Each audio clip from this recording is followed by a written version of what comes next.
We have stake funds.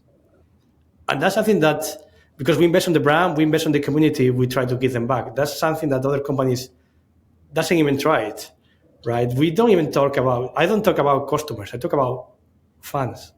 Because that's what we have sometimes. We have people that like what we do, they like to play, they entertain, whatever. It's the same in Kick. We have Kick fans. We have fans of streamers, that's true, but also we have Kick fans. And that's a bit of a different approach when you go to the market. This podcast is sponsored by Pragmatic Solutions, the player account management platform chosen by today's smart betting and gaming operators. Don't let technical constraints delay you from achieving your business goals. Expand your business, boost your margins, and dominate the market in any leading regulated jurisdiction with our powerful, flexible, and secure iGaming platform. Enjoy its extensive marketing tools, compliance protection, real-time data, and a wide portfolio of over 1,000 industry providers. It's time to upgrade your technology. Let Pragmatic Solutions show you the modern approach. Visit pragmatic.solutions and join the smart thinkers. This podcast is brought to you by Pragmatic Play, a leading game developer providing player favorites to the most successful brands across the industry. With an award-winning multi-product portfolio of slots, live casino, bingo, virtual sports, and more, Pragmatic Play is powering up new possibilities of play through one single API. Visit pragmaticplay.com and discover your favorite every time.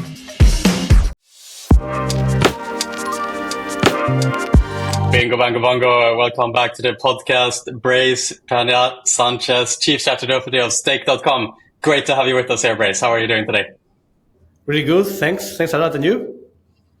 Yeah, so I'm doing absolutely fantastic. Thank you, Brais. And I must say that one of the highlights for me in the last couple of years of going to ICE and G2E is our reoccurring meetups that we make sure to do every time. And I have been trying to make this podcast happen for quite some time, and I'm really thankful that finally we can sit down here together, Brais, and do a bit of a deep dive into Stake.com today. So I'm excited for that. Well, thank you. First and foremost, yeah, absolutely, man. So first and foremost, Brais, I mean, I'm really curious. So today we are doing a proper deep dive into Stake.com. Obviously, you rose to fame. It's been impossible for anyone in the industry to miss the rise of Stake in the last couple of years. But you have been part of Stake pretty much since the inception. And I would love to hear from your point of view, just the kind of inception story of Stake.com. Like, how was it founded? How come that Stake.com was started in the first place? And talk about your own journey with Stake. Yeah, well, my journey is, I left Europe, right? I used to work always in gambling, and I was in GLI. And then with my wife, we decided to move to Australia. I personally wanted to take some time to think what I was going to do next, like my next company, a startup, whatever. But I met Ed and Bijam on the first week in here. And I think we immediately connected because we have a similar taste in gambling. We talk about casinos that we like, things like that. They had in mind the idea of opening a casino, right, with crypto at that point. And I think we connected immediately, and they hired me, right? So I'm de facto the fifth employee of the company. And when I joined Ed and Bijam, they already were really involved in the crypto community. They have crypto sites. And at that point, if you check the industry, it was like sites with a unique game and a community around it. So there was a site that had Plinko, a site that has what we call now Crash games, right? A site that had Dice. So their intention was to see if they could put all these communities together in a site that had all these kind of like classic at that point already crypto games. And that was a Stake, right? Like a few months later, we launched a Stake. They launched a Stake, and the Stake was a compilation of classic crypto casino games or crypto games, and then a few like blackjack or table games, things like that. And that was the first interaction, the first launch of Stake.com. Amazing. And did you see success straight away after the launch of Stake, or did it take some iteration before you got traction, or how did the takeoff happen with Stake? Well, success is, it depends on what you call success. At that point, when we launched, we thought it was success, right? Because we got support from the community. That was important for us. We started creating like a good vibe around the site, and that was important for us, right? To set up something that was going to keep going. Obviously, at that point, we didn't think, we never even imagined that we'll be where we are right now, right? In fact, our idea, and especially with Ed and Mijan's idea, was to have only this kind of like probably fair. That was the concept they invented the games in crypto, and that was it. So at that point, yes, it was successful.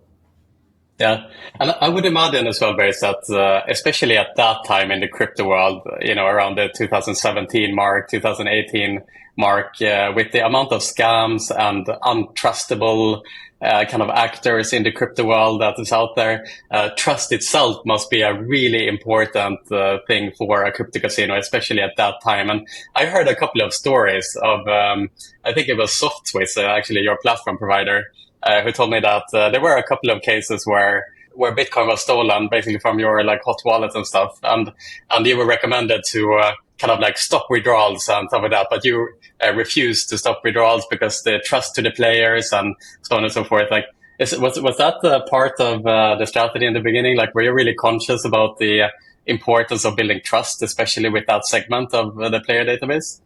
Yeah, but first of all, SoftSwiss is an aggregator that we use when we launch casino, but our platform was always us, right? It was our technical team, which was really good at that time. So it was always our platform, our games, our software. And then later on, after we launched Sportsbook, when we decided to launch casino games, we went through aggregators, and one of them is SoftSwiss. But then, getting back to the trust, I think it's something really important that people don't. And now people think like, oh yes, you get Drake or you get the F1 team to build trust, which is true. It's one of the reasons, but that's only like the peak of the iceberg, right? So and it was shocking to me also because I was coming for the gambling industry. I met Ed and Jam, and their approach was totally different, right? They were super active in forums, super active on. You take our Bitcoin Talk thread, our Reddit thread, like they are massive, and they were always super active on it. And that's the first step to make people to trust you, which is, okay, I know who is behind the scenes. I know these guys answer my questions. And then we added the chat, right? Like when you go to a site, no one knows, like, oh, they may say really good things. Do I believe it? It's easy. You just go there and ask the other players.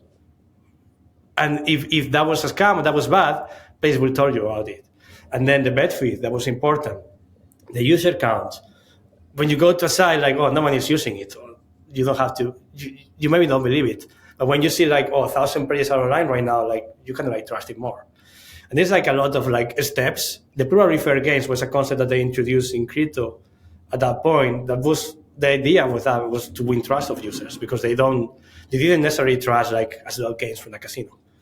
So all of these steps, right, like keep building the mountain until right now where we are, where it's like, yes, we are too big, so people trust us in a way, and then we do these partnerships. But that's kind of like the last point.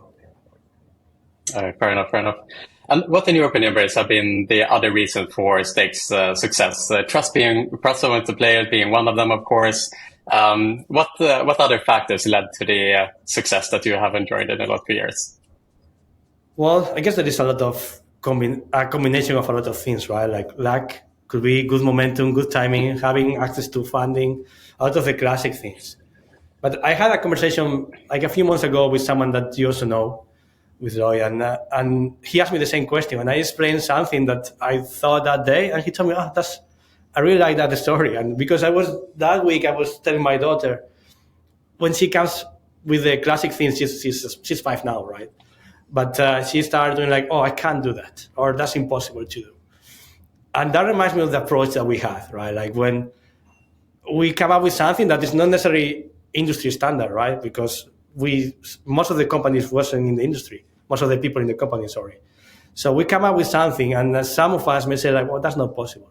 So the first thing we always say like, well, maybe, or maybe not yet, right? Like it's not possible yet. And that is the same approach for like, first of all, launching a casino in Australia with just 5 or 6 of us, from like opening our own sportsbook from scratch, from like convincing, USC or Drake to work with us, or even launching Kick. Like, is it possible to try and compete with Amazon or Google?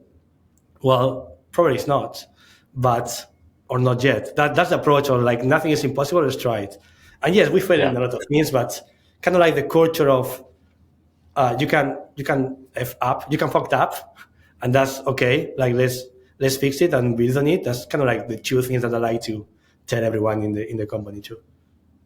Yeah, brilliant. It's kind of like breaking glass ceilings consistently and doing new things in the industry. And on that note, you mentioned Drake, for example, and I mean, Stake have been exceptional in attracting the right ambassadors to the brand, obviously. And can you talk more about your strategy as it pertains to brand ambassadorships? And can you particularly talk a bit more how Stake became a household brand with its within just a few short years? And as a third point as well, I would love to hear how a partnership like Drake even happens in the first place. You know, how was the thinking around that, and how did that happen? So many questions at the same time here. Yeah.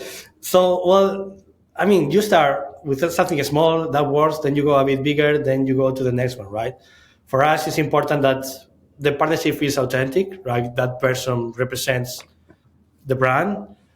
That person represents what we want to achieve, the public or the audience that they have, depending on what they do, kind of like the target demographic that we want to communicate with.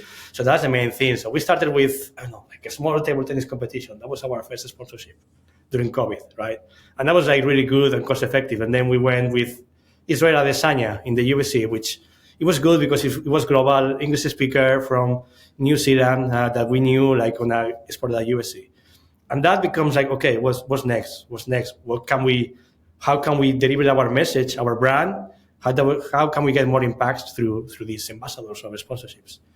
And that's a bit of the idea. The idea with Drake is, I remember the day where Bijam actually said to Ed and me, like, and Akil, who's now our CMO, I want Drake as a brand ambassador. We're like, that's ridiculous, right? That can happen.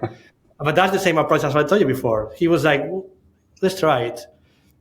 And then we tried different avenues. But then in parallel, it turns out that he was a player. And we didn't know at that point because we didn't know the Drake name, right? He didn't raise any flag until we actually did he reached the VIP level and some people started speaking with him. So that's how we met Drake. And it's authentic because he actually likes the product, right? Like it wouldn't work out. We tried different ambassadors before.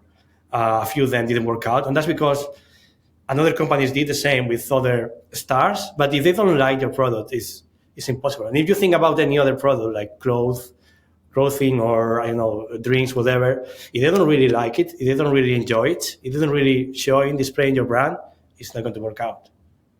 Oh, exactly. And the audience can tell this, right? I mean, the audience is very smart, especially in this day and age of social media and authentic content where a person like Drake embodies the risk-taking gambler personality that people look up to in a way. You know, that he's taking these big bets, and it's even become a meme, right? Whenever the meme, fortunately, unfortunately, I guess, have become whatever Drake bets, bet the opposite. That's what the meme become. But nonetheless, it's a huge meme, right? Yeah. He was betting before, and he was in his songs. I mean, I'm not the biggest expert on Drake discographic history, but he mentioned gambling a lot, and that's why we thought about him, right? Because he's from Canada, a country that it was important for us. We like our demographic, like this music, which is almost a 40-year-old guy, between 30 and 40 was our sweet spot at that point. And yeah, I think he take all the boxes really.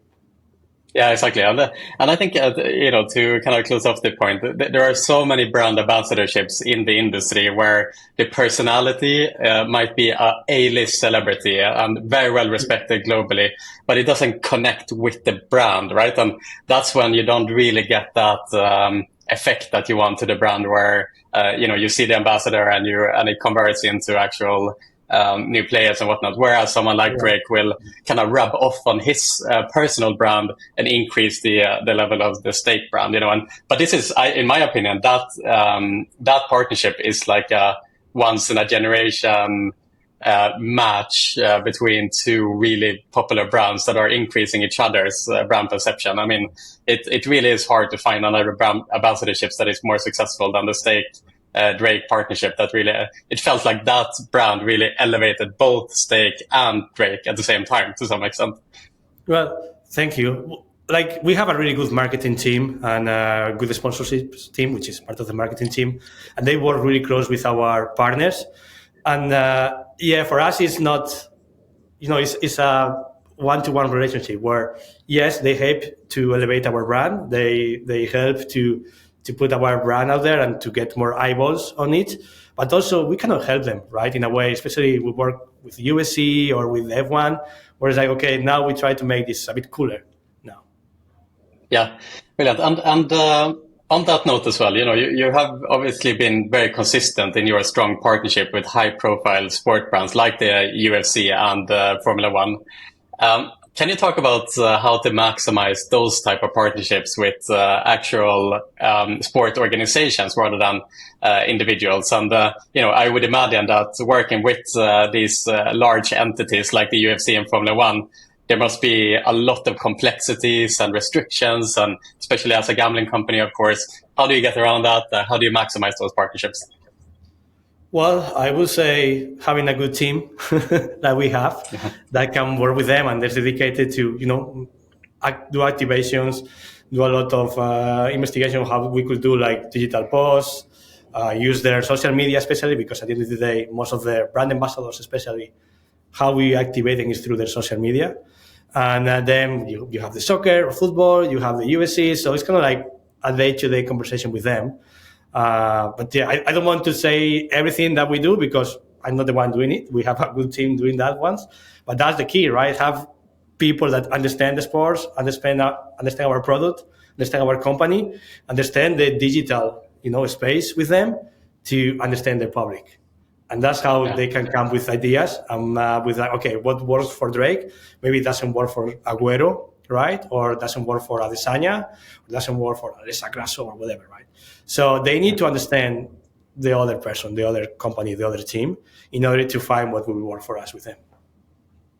Brilliant. And another part of the ambassadorships is not just the kind of famous A-list celebrities or the major sporting organizations, but the close tied partnerships that you have with your streamer roster as well. So we all know, of course, these days that gambling streaming that was born on Twitch X amount of years ago became very popular, one of the most popular streaming categories on that platform at the time. And perhaps one of the reasons to Stake's major success in the beginning was the fact that you were able to leverage the popularity of the gambling streamers and tie them close to Stake. Can you talk more about how those streaming partnerships work, and how do you again leverage, and how did you create a successful partnerships with your streamers? Well, it's kind of like it's the same thing, right? Their streamer is a brand ambassador, is a public figure that has big social media in this case or big followers in their streams, but then you treat them the same way. You know who are their public or their viewers, where are they, what they want, and then you work with them, right? In most of the cases, it's just they display your product by showcasing it in their streams, but it could be something different. Sometimes it's not a streamer, it's an influencer that has a big following on Instagram, so that would be a different strategy, or a TikTok or Facebook. Well, we probably don't have many Facebook influencers, but same thing. It's kind of like same strategy, but applying to different medias. Yeah, brilliant. And this on a separate question here. I mean, considering that Stake has somewhat navigated the industry outside of their locally regulated territories, how do you ensure that players gamble in a safe environment? What are your thoughts on responsible gambling? It's always something that has been a hot question around Stake, especially from like the traditional regulated part of the industry, let's say. Yeah, well, we're investing a lot in player protection, in compliance, in more KYC. It's actually difficult in our case, more difficult than in others when you work with different countries, right? But we always being ahead of the competition in a way. We recently launched new tools. The new tools has been using like way more than before. All our safe measures and responsible gambling measures are actually working pretty well, and they are way ahead of the competitors. So I think in that case, we're pretty safe to say that we are probably number one or top 3, top 4 in the world on measures for helping and advance things in responsible gambling. Brilliant. And just again, going back to Twitch and gambling streaming, something really interesting, of course, is 2 years ago, off the back of this documentary series that was created by a Twitch streamer that targeted especially one particular crypto operator at that time. Off the back of that, obviously Twitch took some measures to ban kind of streaming from what they defined as unregulated gambling sites. And the Stake obviously were one of the sites that were banned, basically them from streaming to Twitch. And off the back of that, very quickly, Kick.com was launched, which was kind of the answer to that ban from Twitch. This all happened really quickly. And can you talk about more when this decision happened by Twitch? How did you guys react internally when you, from one day to the other, were not allowed to work with your streamers on Twitch? And how did you come to the decision to launch Kick.com in such a rapid response? Yeah, well, to be honest, the story for us is not the same way as you've seen it from outside. Interesting. Because we have Easygo, which is our parent company, and then we have different business sides, right? Stake is the biggest one. But then at that point, we were already working on launching our live streaming platform because we knew the streamers really well, as you mentioned. We knew what they wanted. We knew the problems that they had. We knew the viewers. We do projects where we are really connected to, and especially Ed and Bijam, they grew up watching streams. Ed is a streamer per se, so we knew the industry. And we were working on different, on the product. Before that one, we checked different acquisitions. And the product was already half there, right? So at that point, what that decision on Twitch created, it was like accelerated the process a little bit. Whereas like now it's good momentum because it was not only that. That was one of the reasons where we have, there's a lot of streamers that can move quickly to a new platform because they don't have a place to stream. That's one of the things. Second is like immediately after that, they changed the speed with the streamers on the subscription. So that was like, there was like a few arbitrary bans in different streamers that create a lot of confusion in the community. So for us, it's like, well, now is the momentum, it's the right time. So that's why we accelerated the process to launch it. And it was a good decision because the growth was massive. In fact, I think we grew above our possibilities at that point. And in the last month, we've been investing a lot into like a big tech team to being able to catch up, to rebuild the platform, to because we have to compete with, at the end of the day, with Amazon, Google, Netflix, whatever, right? So we need to have the right tools to compete with them. So our last 6 months after the craziness of the launch is being a lot by investing on new tech, new, core product that will help us to give the next scale up. Yeah. And so you are essentially going head to head with Microsoft, the top 3 biggest company in the world, tech company here. With the, I don't know if head to head, but yeah. Somewhat, you can say, right? But it's obviously a massive challenge to launch a major streaming platform that is ready for that type of hyperscaling as you have been going through on that front. So I wanted to ask you, how is it going for Kick.com today? Where is the platform heading? What's your goals with Kick in the future? Well, Kick is inside Easygo. It's an independent project from Stake or from Carrot or from Twist. So Kick has its own legs, right? So it's a live streaming platform or social media platform, however you want to call it. We call it live streaming. And it has huge potential, right? Because at the end of the day, we already got in a year 35 million registered users. Out of them is with the credit card in the platforms, doing subscriptions to their favorite streamer. So that you can imagine as a project is super exciting for us. Is keep growing like crazy. We're growing a lot in the Spanish community now, which for me as a Spanish is also really, really important. It's our second language now after English actually. So it's growing a lot, and is, from me personally, it's a different world in a way because I used to work only in gambling. And to see, how involved is the viewer, the community, is the streamer on the platform is really rewarding, actually.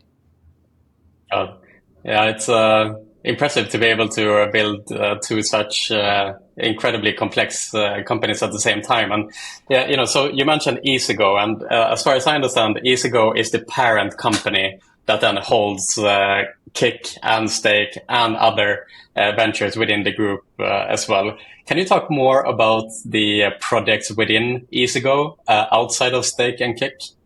Yeah, sure. Well, Easygo for us is an entertainment company, but doesn't end up in there. Basically, we want to create things that we're passionate about, right?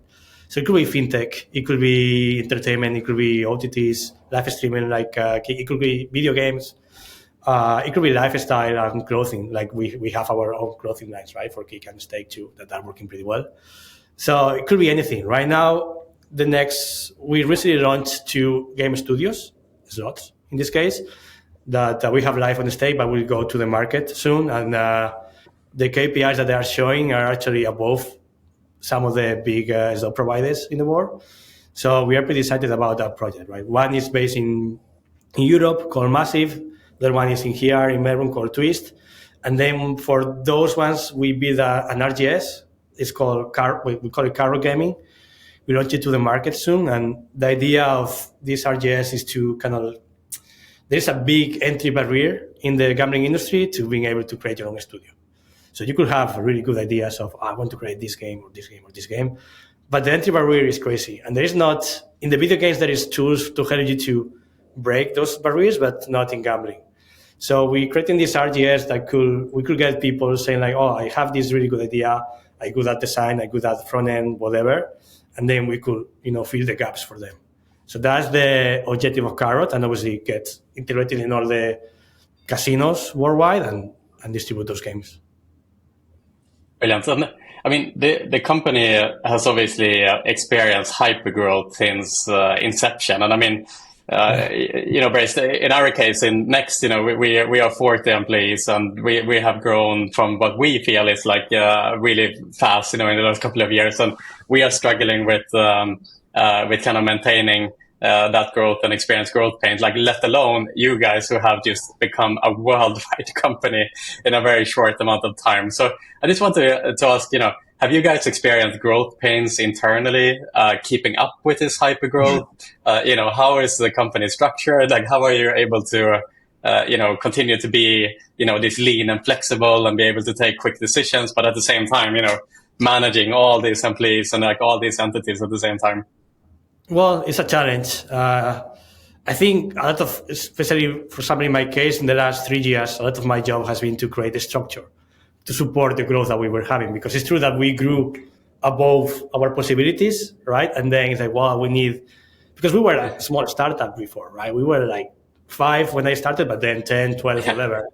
And we didn't have these big departments that you need to support the amount of customers that we had. So creating a good finance team, a good HR team, a good legal and compliance team, that took us, it was a challenge, especially in Melbourne, where I think if you are in Malta or Sweden or London, the classic, gambling European triangle, it's easier because there is a lot of more talent. I mean, there is a lot of talent in Melbourne, but not necessarily with experience in casino. So the learning curve is a bit more complicated, but I think we did a good job, and we have a really good teams now. We now are we will probably be this year 1,000 people in the company between Melbourne, Serbia, Colombia now, and the small remote teams that we have, and also the small local operations that we are opening. So I think what we did is I was super obsessed in particular by don't die by success. It was a phrase that I heard once. It's like, oh, companies can die by success. I'm like, wow, how is that possible, right? And then when you are in the mix, like you understand it, like, wow, we can actually reach that point where we screwed up by growing a lot. So you need to kind of like stop for a second. We didn't stop really, but stop in a way. Where it's like, okay, let's get people, let's get them. And in my case, I started a lot of those departments, right? And I got people from the beginning like, well, I can't teach you what we are doing now, but in a few months you will need to, fly solo in a way, right? We will always help you, but you will be the one telling us how to do things. And that's how we build our big finance department, our big legal team, which is one of the best, both of them in the industry. HR, QA, whatever you can imagine. Customer support, where we have in Serbia, I think it's 350 right now, but we will get in 200 new people soon. So that's like growing like crazy. We were opening locations. In this office, we were getting new levels to the point where we don't have enough levels now in the building. We need to get the next building. So yeah, it's a bit of a challenge to manage, and you need people with the right set of mind to be flexible, right? Because originally, when you are 10, your job is not going to be the same one as now when we are 1,000. So that's a bit of the work to do in there, and yeah, you need to assume it and work hard, I guess. Yeah. It's a great business concept, Brais, what you mentioned earlier, the fact that most companies don't die because they have too little opportunity. Most companies die because they have too much opportunity, and they don't have the ability to choose the right opportunity or to stay consistent and not jump on board all opportunity at the same time. And it's a difficult thing, right? For example, of startups or things that got really, really, really big, buys or whatever, and then they die, right? And our obsession is to, this company to keep growing, or not necessarily growing, to keep surviving, let's call it that way. Because, we had that success, and that's true, and the LM Jam or the founders make money, whatever, but we want this company to, to keep moving to the next generation. And that's the idea, and we need to, it's true that when you are 1,000 people, you are slowly, than slower than what you want it to be, because you are used to be in a more agile environment. But you need to try to put the right tools to change, to adapt, to open new businesses too. Yeah, and even for professionals like yourself, Brais, and the founder Ed, and so on. When you started in Stake, there were 5 people, right? And at that time, the company needs a certain leadership, very much idea driven and creative and so on. But as the company grows and you're now 1,000 people, a different type of leadership is needed, right? So even for you guys, it must be difficult to just be a part of that mindset change and the development that is needed from you guys' leadership as well to be flexible enough to understand that the company needs a different mindset at different times, kind of thing. Correct. Yeah, and that's an honest conversation that you have to have with the people, where it's like, well, you can't work in the same way we were working 5 years ago, right? So you need to readapt. Some people may say like, well, this is not for me, or this is for me. Yes, I want the challenge. And in the company culture, for us, it's really important to, we grow as a company, but the people should grow with us. And if you check most of our managers started with us from the ground up, right? They started with a small position, then they got pretty quickly, they got people under them, and now they become chief whatever or head of something. So that's part of the culture that we have, and also we not, the diversity that we have in Melbourne is actually really good, where we have people from everywhere in the world, from every sex, race, whatever you can imagine. So that helps to have like a different culture, I think. Yeah.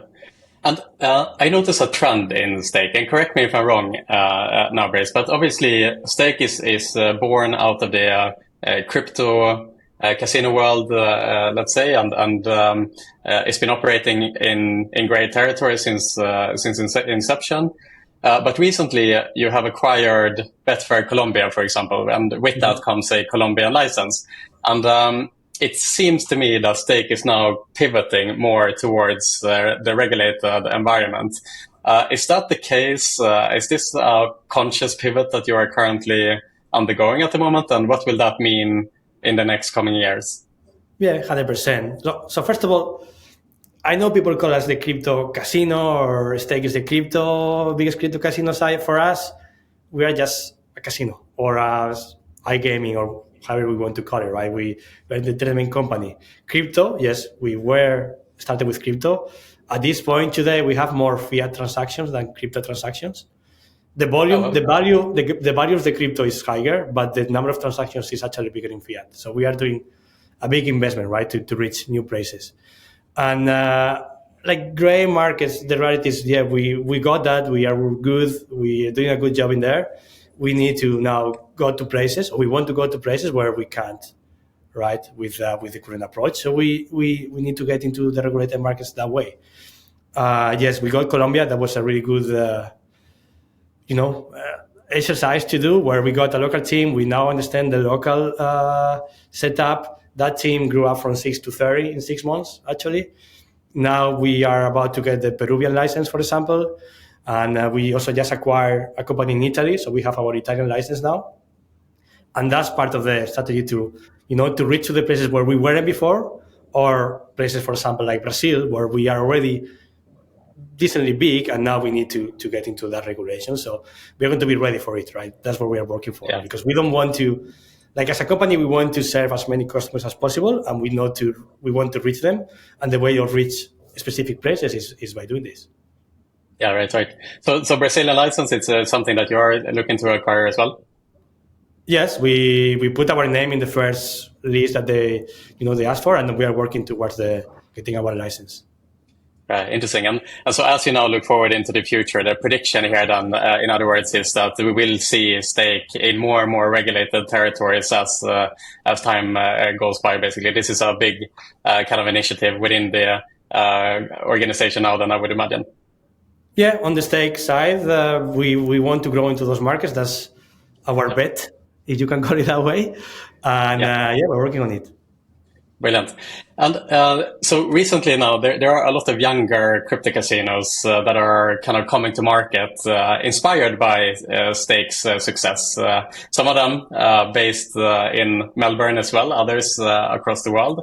What would you say, like what's your analysis of this kind of like new generation of crypto casinos coming up, trying to do things a little bit differently, or trying to kind of latch on to the success that Stake has had? Yeah, look, there is a few new ones around, and there is the ones that launched at the time that we were in. I believe for the new ones, when we launched, there was a lot of innovation going on, right? There was a lot of launching new things. So how do we launch a community? So when Stake was launched, there was a new things on the market, right? I think I'm missing that for some of the new ones where they just don't do it. And I think if they want to, they want to grow, they want to keep our trajectory, that doesn't have to be a Stake. It could be anyone else. It could be teams, for example, right, with Big Casino. He was doing new things around there. And the new generation, if you want to call it that way, I don't think they did it yet, or they are too comfortable. They're not looking for that. They're just looking for looks from the outside. Like they're just looking for just quick money to like, okay, these guys are working well. Let's just do the same. Than just creating, innovate, and that's what people will see and will like your brand if you start adding new things into the industry. Brilliant. And can we talk a little bit more about the community building? Because that is really close to heart with Stake, of course. And, I took the liberty of checking Reddit the other day, and I went to the Stake subreddit, 30,000 members, all actively talking about the activity that they conduct on Stake on a hour-to-hour, day-by-day, minute-to-minute basis. Just on Reddit alone, the subreddit there is the top 3% activity of all subreddits on that platform. Obviously, there are Discord servers, other platform where the community is thriving around Stake. At the same time, you can't find a flatter community. You know what I mean? You can't find the legacy operators that are perhaps bigger than Stake, but they have not had that same drive towards leaning into the community as Stake has had. So the question is, how do you build and how do you maintain this type of community drive that Stake has become so successful in? Well, I think you need to have an honest conversation with them, right? You need to give them the tools, first of all, because you can have a community if your site is individual. If you go there, you don't see who is in there, what's happening. There's no community around a site that is just it. And there is products that were good for it, like poker or bingo, and you probably saw it in the industry. They were able to build a bit of a community, but then when they reached the casino or sports betting part of it, the companies were just cutting that. I don't know why. I never agreed to it. I don't understand it. And then our approach, it was completely different. Where it's like, well, this is the tools that we have to communicate with the players. Let's do it, right? And especially if you speak with Ed, he's super customer centric, right? He's still speaking with customers. We still need to maintain that relationship with them. Our customer support team, they are amazing. They're the best in the industry. And what they do is like communicate with the customers and also feed back to the product, to the product team, to the marketing team, whatever. And that's part of what helps you to have, when you have a community, that helps you a lot because they will be participating on it. A lot of people, when we launched, we have our own forum. That was crazy in the industry. It was like, wow, people the reality in gambling, right? You finish your session, you win or you lose. If you win, you are more happy. If you lose, you are less happy. So it comes with a bit of, risk in a way that companies doesn't want to face. But that's the day-to-day of the business, right? Like you need to stop your companies. Like, yeah, you are gambling. You offer an entertainment product. Here's my product. Try it. Tell me you like it, and then entertain that conversation with them. Being approachable. That's part of what makes people trust you. What makes people defend you, and there is other brands that are able to do it, like Apple or like clothing brands, things like that, where they have their own followers, their own fans. So we were lucky enough or good enough to get that from the beginning. We have stake fans. And that's something that, because we invest on the brand, we invest on the community, we try to give them back. That's something that other companies doesn't even try it, right? I don't talk about customers. I talk about fans, because that's what we have sometimes. We have people that like what we do. They like to play, they entertain, whatever. It's the same in Kick. We have Kick fans. We have fans of streamers, that's true, but also we have Kick fans. And that's a bit of a different approach when you go to the market. Yeah, it's such a good point, I think, Brais, because personally I come from the poker community back in the 2000s, and coming from the poker clubs themselves, inside those dark venues in the underground, the community was always extremely tight amongst the poker players, and similarly on the online front as well, there was a bit of a poker community as well there. But the moment you started talking about sports betting and casino, there is absolutely no community at all. And I think the reason for that was that genuinely the operators don't trust the players to communicate with each other. They felt that it was too big of a risk to include a chat, to include forums, so on and so forth, because the players cannot be trusted. But I really think there is a disconnect there between the people who are running those operators. They clearly don't understand the demographic that they are targeting, because the operators at that point didn't believe that there was any reason why gamblers wanted to connect with each other. It was kind of that like a little bit shame feeling within the industry, and you gamble online and you don't want anyone else to see it or know about it. But it turns out it's completely incorrect. Like there is a very passionate customer base that are very happy to connect with each other and to discuss the latest trends and games and the trustable sites and where to play, where not to play, and so on and so forth. And it's amazing to me that it took so long time for the industry to realize that until you guys and others came along. Yeah, I'm coming also from I was a poker player, and then I started working on poker skins at that point. So I saw the same thing, right? Like in poker is different. And then these companies that you mentioned, it's not that they don't trust the player. They're also not open to face the conversation, right? That is what, true. On it. If you are not open to have that conversation with the player, with your fan, with your customer, then it's a bit difficult to improve, right? You need to get that feedback. Yeah, it's true. Because by opening up the discussion, you are sure to get a lot of critique along the way. And I'm sure you guys have faced that too, right? Yep. Yeah, exactly. Yeah, so it's a scary step to take for sure. Based on another note as well, are there any particular trends that you pay attention to right now within iGaming, crypto, or streaming? Is there anything that is particularly interesting to you that you look out for right now? Yeah, I mean, my job or part of my team job is to look at everything, right, and try to decide in there. Yeah. We are pretty excited about a lot of things in the streaming part, but probably not the best place to talk about it. But we try to monitor what's happening with influencers, with the streaming in different countries, different markets. Then on the gambling, we try to be ahead of the game, but also sometimes it's difficult because we are too big. But our job is to try to monitor what's happening in specific markets. Like for us, I think we did a bad job before. We were only focused on what we call .com, which is the global environment, and then we were a bit of not aware what was happening in local markets. So now that obviously we're adapting more, local fiat currencies or local licenses, we need to try to, feed that local information into our team, then to pass it to the product, to the marketing team, all that stuff. And that's what we are kind of like try to be aware of. In personal wise, I'm also a bit of a freak of the streaming war, but the OTTs, what is Netflix, what's happening on those, other entertainment industries. And I try to get a lot of inspiration for them and to apply to what we do in the day-to-day.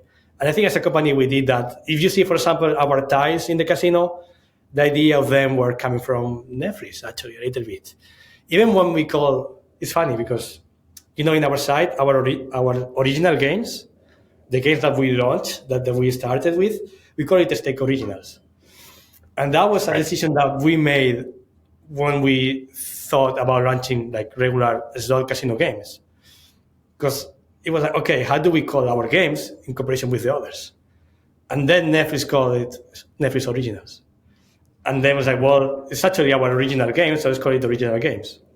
And now the weird thing is like other companies now start from scratch, having slot games, and then, we'll launch the same games as Stake has, so we'll call it Originals. Like, well, that makes no sense for them. But it's funny how you sometimes make, decisions that has an explanation or the wrong decisions, and then other companies start doing the same ones without even thinking why they do it that way. So it's important to be influenced by the other entertainment industries and try to apply that to your products too. Brilliant, Brais. And final question here before I let you go today is, what is the grand ambition for Easygo and for Stake? Like, where do you see the company in 3 years' time? Like, what are you building towards? Well, it's funny because I got this question from, we do Teams presentation in the office. And I got this question of someone who was asking me, what's the strategy in the next 5 years? I was like, look, think about 5 years ago, think about now. Right? Like, if you're thinking 5 years ahead, you're probably wrong. You're making the wrong decisions. So for me, it's what we're going to do in the next 6 months to 1 year, right? Because the world changes so rapidly. Think about AI, didn't exist before. Think about, and for us, it's also really important, not only the decisions that we make, the decisions that we don't make. It sounds weird, but I know what you mean. Yeah, look, 2 years ago, everyone was like, why you guys don't have NFTs? Right? Why you guys don't launch your own coin? Why you guys, things like that if we went that avenue, right, we could have made quick money, but it wasn't what we wanted to be. So our vision, answering your question, our strategy is to be, a big entertainment company. In the Stake side, obviously we want to reach more people, to grow into more markets, and to be top of the game on regulated markets too, where we are heading to. So in a few years, we will be, in 30, 20 different markets. But markets could be a country, could be a state, like for example in the States or Canada, but that's where we're heading, right? On the Kick side, yes, Kick is keep growing, competing with other live streaming platforms, but then we are doing other businesses. Either the clothing brands or especially the B2B on the gaming, the B2B studios, things like that. Yeah, we hope that they become way bigger than what they are and start competing with their peers in the industry. Yeah, brilliant. And before I let you go, I have to ask that question because you mentioned potentially North America, and it cannot be understated how big the Stake brand is in the United States. It's a household name, just like the other incumbents in the sports betting and iGaming industry over there. Is North America, especially US, something that you talk about internally? Do you think that could be a pivot that you would make into? Could you potentially enter the US regulated market at some point? That's $1 million question, I guess. No, I mean, we're already in the US market with our social casino, which is it works really well. Yep. Yeah, and we are growing in that one. We are also checking possibilities to enter different states, right? It's true that the North America business is complicated. We're aware of it. There's only it's basically a duopoly at this point, and you need to compete with companies that are bigger than us. So yes, we talk about it. We check possibilities. We are working on possibilities. Canada is also really good for us. It's one of our biggest markets. We will eventually enter Ontario. We will enter Alberta if they end up regulating, and that's in our objectives too. But obviously, yeah, we try to do South America. We try to do North America. We try to do Europe. So it's about to find the right time on each market, because I think North America, a lot of people rush it up and they pay the price later on. Where, I think now is becoming a better moment for us to enter the market, in the sportsbook market in this case. We are in the social casino, right? And that's probably really good, and we made a good decision in there. But the betting market in North America is reaching a point where, you could start doing small things way cheaper and in a smart way by seeing where the others failed than before. Yes. And if I can give my own opinion here, Brais, looking at the success of the likes of DraftKings and FanDuel, much of the reason why they were successful is perhaps because they were able to build up a database. They were able to build up household brands, so they were ready when the market finally became regulated. They already had a big advantage. And looking at the companies that tried to enter from Europe that didn't have that brand visibility, that didn't have that database, that entry point into the brand, and many came and left, of course. And similarly on the land-based casino side, where those operators are perhaps not 100% focused on the online opportunity specifically, but that was just an opportunity that they jumped on and hoped for the best, and it backfired. But companies like yourself, you have that brand visibility on the sweepstakes side and the social side. You have already built up a database. So I'm very much for some drama in that market, because nothing much is happening on the new entry front. So I'm keeping my fingers crossed that at some point we'll see stake in the regulated environment in North America, sports betting and iGaming over there.